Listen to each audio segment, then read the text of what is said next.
May I humbly request Dr. A. Shaktivel, sir, Associate Professor of Chemistry, to share his thoughts in our college. Welcome you, sir.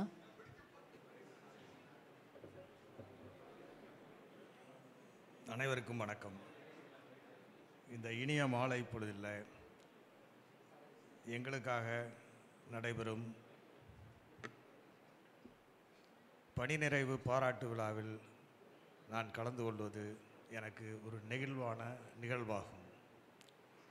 இந்த பணி நிறைவு பாராட்டு விழாவை ஏற்பாடு செய்த பரிபாலன சபை தலைவர், செயலர், உபதலைவர்கள் மற்றும் கல்லூரி முதல்வர் அவர்களுக்கும் எனது மனமார்ந்த நன்றியை தெரிவித்துக் கொள்கின்றேன்.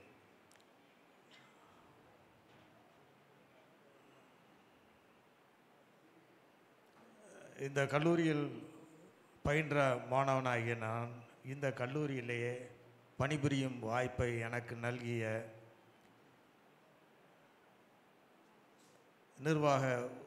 நிர்வாகிகள், அன்றைய நிர்வாகிகளை இந்த நேரத்தில் நான் நினைவு கூற கடமைப்பட்டுள்ளேன். மேலும் ஓராண்டு காலமாக தேர்வு கட்டுப்பாட்டு அதிகாரியாக பணியாற்ற எனக்கு வாய்ப்பளித்த செயலர் அவர்களுக்கும் முதல்வர் அவர்களுக்கும் இந்த மேடையில் நான் நன்றியை தெரிவித்துக் கொள்கிறேன். நான் 35 ஆண்டு காலம் ஆசிரியராகவும் உதவி பேராசிரியராகவும் இணை பேராசிரியராகவும் பணியாற்றி பணி நிறைவு பெறுகின்றேன்.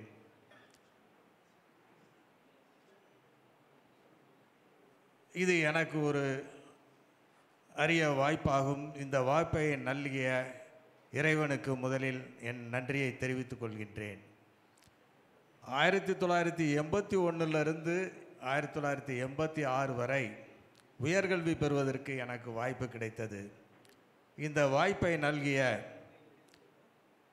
VHNSN கல்லூரிக்கு நான் நன்றி கடன் பட்டவன். அப்போது MSc கெமிஸ்ட்ரி படிப்பதற்கு இடம் கிடைப்பது கடினமான செயலாகும். காரணம், தென் மாவட்டங்களில் மதுரை காமராஜ் யூனிவர்சிட்டியில் 5 கல்லூரிகளில் மட்டும்தான் MSc கெமிஸ்ட்ரி நடத்தப்பட்டது. காரணம், MSc கெமிஸ்ட்ரி நடத்துவதற்கு பொருள் செலவு அதிகமாகும். அதனால் நிறையா கல்லூரிகள் நடத்தவில்லை. இந்த 5 கல்லூரிகளில் முதன்மை இடம் பெற்ற கல்லூரி, மிகச்சிறந்த கல்லூரியாக நமது கல்லூரி திகழ்ந்தது. இந்த கல்லூரியில் படிக்கிறதுக்கு வாய்ப்பு கிடைத்தது எனக்கு ஒரு பெருஞ்சிறப்பாகும்.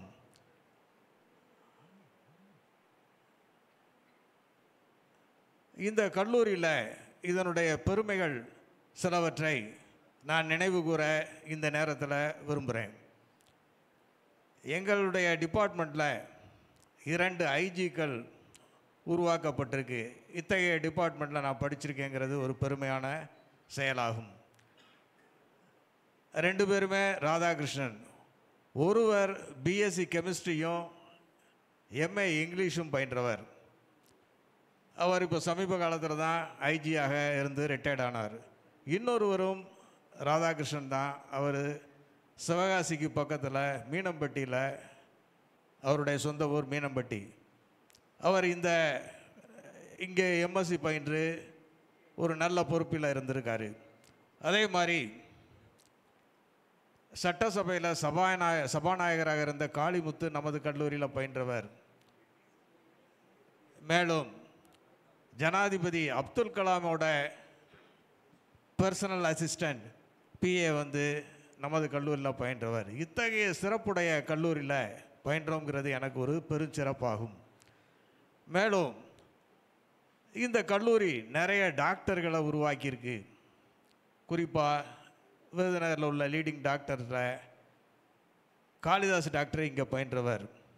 எங்களுடைய பேட்சில் யோகன் ஒரு டாக்டர், அவர் கவர்மெண்ட் சர்வீஸில் இருக்கார், அவரும் இங்கே பயின்றவர். இதே மாதிரி பல உயர்ந்த நிலையில் உள்ளவர்கள் பலர் இங்கு பயின்றிருக்கார்கள். அத்தகைய சிறப்புடைய கல்லூரியில் பயின்றோங்கிறது மேலும் ஒரு பெருமை தரக்கூடிய ஒன்று. அந்த எங்களுடைய காலகட்டங்களில் வகுப்பறையில் பாடம் நடத்துகிறது வந்து கொஞ்சம் கஷ்டமான ஒன்றாக இருக்கும். குறிப்பாக தமிழ் இங்கிலீஷ் இந்த கம்பைன்ட் கிளாஸுக்கு டீச் பண்ணுறது வந்து டஃப்பான ஜாப்பாக இருக்கும். ஹைலி பொட்டென்ஷியல் ஸ்டாஃப் தான் வந்து அங்கே என்ன செய்ய முடியும், கிளாஸ் எடுக்க முடியும். காரணம், இன்றைய சூழ்நிலை மாதிரி வகுப்பறை சூழ்நிலை அன்றைக்கு கிடையாது. நிறையா இங்கிலீஷ் மீடியத்தில் படித்தவங்க இருப்பாங்க. இன்றைக்கி இங்கிலீஷ் மீடியத்தில் படிக்கிற ஸ்டூடெண்ட்டை பார்க்குறதே வகுப்பில் அரிதாக இருக்குது. அதே மாதிரி தமிழ்நாட்டிலேயே ரொம்ப பெயர் பெற்ற கான்வென்ட் ஸ்கூல், அந்த கான்வென்ட் ஸ்கூலில் படித்தவங்கெல்லாம் இங்கே வந்திருக்காங்க. ஊட்டியில் கொடைக்கானலில் இருக்கிற கான்வென்ட் ஸ்கூலில் இருந்து படித்தவங்கெல்லாம் எங்கள் கூட படிச்சிருக்காங்க. அதுபோக நமது கல்லூரியில் உள்ள முதல்வர்களோட பிள்ளைகள், பேராசிரியரோட பிள்ளைகள் நிறைய பேர் படிச்சிருக்காங்க. அதனால் அவங்களுக்கு கிளாஸ் எடுக்கும்போது கொஞ்சம் நல்ல ப்ரிப்பரேஷன் இல்லை அப்படின்னா அவர்கள் கேள்வியை கேட்டு திணறடிச்சிருவாங்க ப்ரொஃபஸர்ஸை. அதனால் அன்னைக்கு வந்து கிளாஸ் நடத்துறது கொஞ்சம் டஃப்பாக இருக்கும். குறிப்பாக சொல்ல போனோம்னா முதல்வர் காசிநாதன் பாட்டனி டிபார்ட்மெண்ட், அவரோட சன்னு இங்கே படித்தவர். அதே மாதிரி காமர்ஸ் ப்ரொஃபஸர் பேராசிரியர் எபனேசரோட சன்லாம் இங்கே படித்தாங்க. எடிசன் ஃபிசிக்ஸ் ப்ரொஃபஸர் எடிசனோட சன்லாம் இங்கே பயின்றாங்க. அந்த பாட்டனி ப்ரொஃபஸரோட சன் வந்து எங்கள் கூட பிஎஸ்சி கெமிஸ்ட்ரி படித்து அவர் டாக்டராக பணியாற்றிட்டு இருக்கார். அதுக்கு பிறகு எம்பிபிஎஸ் போயிட்டார். அதனால் அன்றைய காலகட்டங்களில் உள்ள சூழலுக்கும் இன்றைக்கு உள்ள சூழலுக்கு இன்றைக்கு கிளாஸ் எடுப்பது வந்து மிக எளிதாக இருக்குது. மாணவர்கள் அதிகம் கொஸ்டின் கேட்குறதில்ல. அன்றைய வந்து கிளாஸே கொஞ்சம் வித்தியாசமாக இருக்கும். கிளாஸு கரெக்டாக கொண்டு போகலை அப்படின்னா மாணவர்கள் வந்து எழுச்சி அடைஞ்சிருவாங்க. இத்தகைய சிறப்புடைய இந்த டிபார்ட்மெண்ட்டில் எம்எஸ்சி கெமிஸ்ட்ரி வந்து படித்து முடித்ததும், அப்போ வந்து எம்எஸ்சி கெமிஸ்ட்ரி படித்து முடித்ததும் எங்களுக்கெல்லாம் வேலை வாய்ப்புகள் உடனடியாக காத்திருந்துச்சு. All gates were open in the school. அதனால் படித்து முடித்ததும் நாங்கள் என்ன செய்ய முடியும், ஸ்கூலுக்கு போய் வேலையை தேட முடிஞ்சது.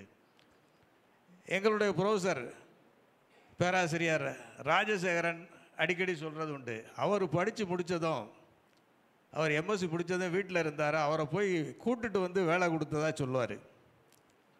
நாங்கள் வந்து படித்து முடித்து திறந்திருக்கிற பள்ளிகளுக்கு வேலைக்கு சென்றோம்.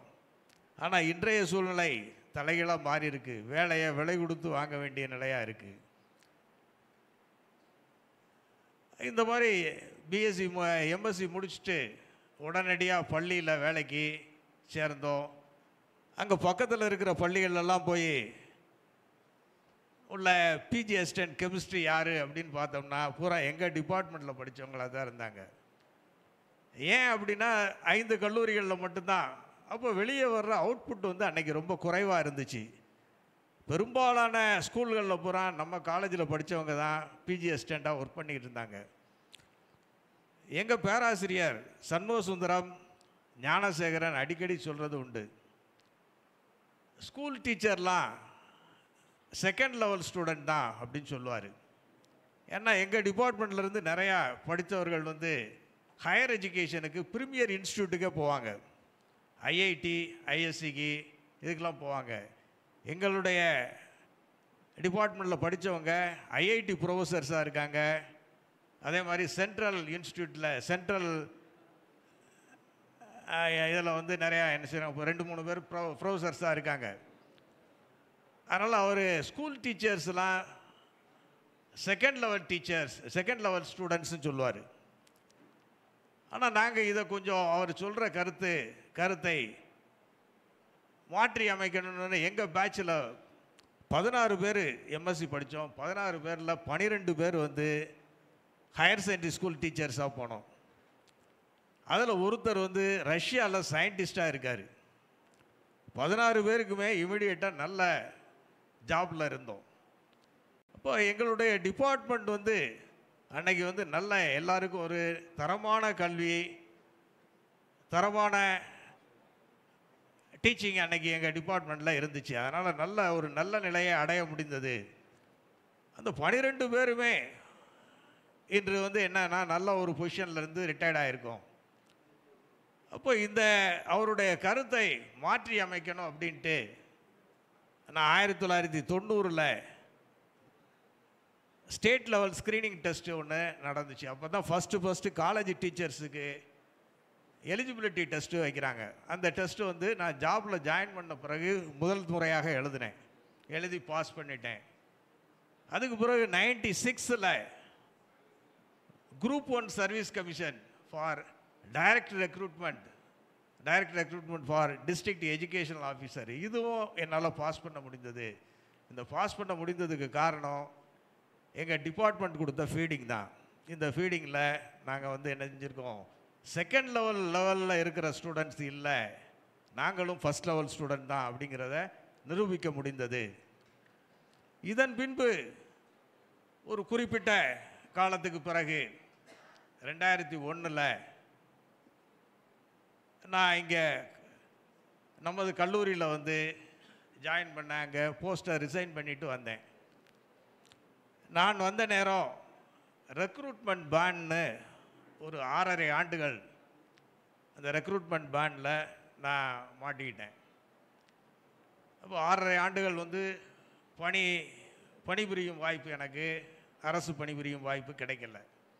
பிறகு அதன் பின்பும் சில சிக்கல்கள்னால நான் பணியில் நுழையிறதுக்கு கொஞ்சம் போராட்டத்தில் தான் இருந்தேன். ஒரு ஸ்டேஜில் நான் ஒரு முடிவுக்கு வந்துட்டேன், இனிமேல் கல்லூரியில் பணிபுரிய வேண்டாம், கல்லூரி பணியை நிறுத்திக்கிடுவோம் அப்படின்னு நினச்சிட்டு ஒரு ஸ்டேஜில் நான் நின்றுட்டேன். அப்போது தான் இன்றைக்கி இந்த மேடையில் நான் நிற்கிறேன்னா அதுக்கு காரணமான நபர் யார் அப்படின்னா நம்மளுடைய முதல்வர் தான். அவருடைய கவுன்சிலிங், அவருடைய அன்னைக்கு அவர் கொடுத்த பேச்சின் மூலம் நான் மாறி திருப்பி ஜாயின் பண்ணேங்க. அவர் ஒரு 3 மணி நேரம் என்கிட்ட பேசினார். இரவில் பேசி நான் கல்லூரிக்கு வரல அப்படிங்கிற இதை மாற்றி என்னை திருப்பி 2007 நான் இங்கே மீண்டும் பணியில் சேர்ந்தேன்.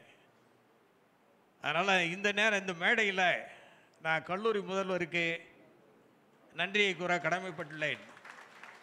இல்லை அன்னைக்கு நான் இந்த மேடைக்கு அன்னைக்கு கல்லூரிக்கு வரலை அப்படின்னா என்னுடைய தந்தையார் தொழிலை தான் நான் இன்றைக்கி செஞ்சுக்கிட்டு இருப்பேன், ஃபார்வேர்டிங் ஏஜெண்ட்டாக தான் நான் இருப்பேன். இன்றைக்கி இந்த மேடையில் நிற்கிறதுக்கு காரணமே நமது கல்லூரி முதல்வர் தான்.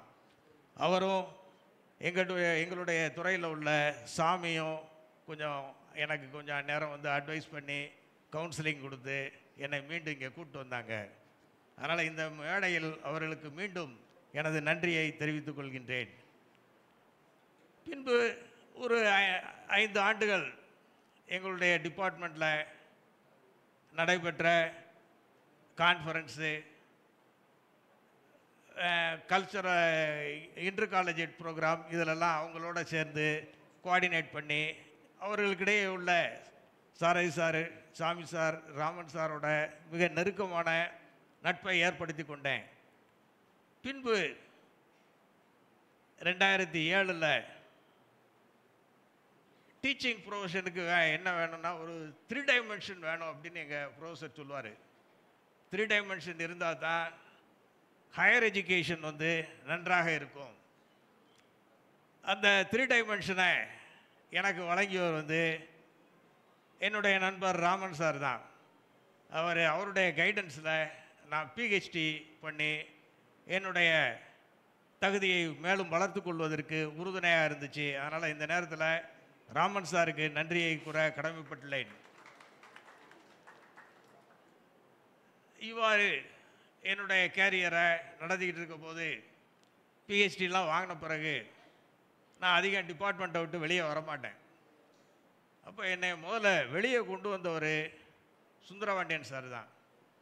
அவர் எனக்கு சில பொறுப்புகளை கொடுத்து +2 டேலண்ட் சர்ச் எக்ஸாமினேஷனை நடத்துறதுக்கு ஒன் ஆஃப் த கோஆர்டினேட்டராக போட்டு கேஎன் சாரு ஜெயக்குமரன் சாரோட இணைந்து அந்த ஒர்க்கை பார்த்தோம்.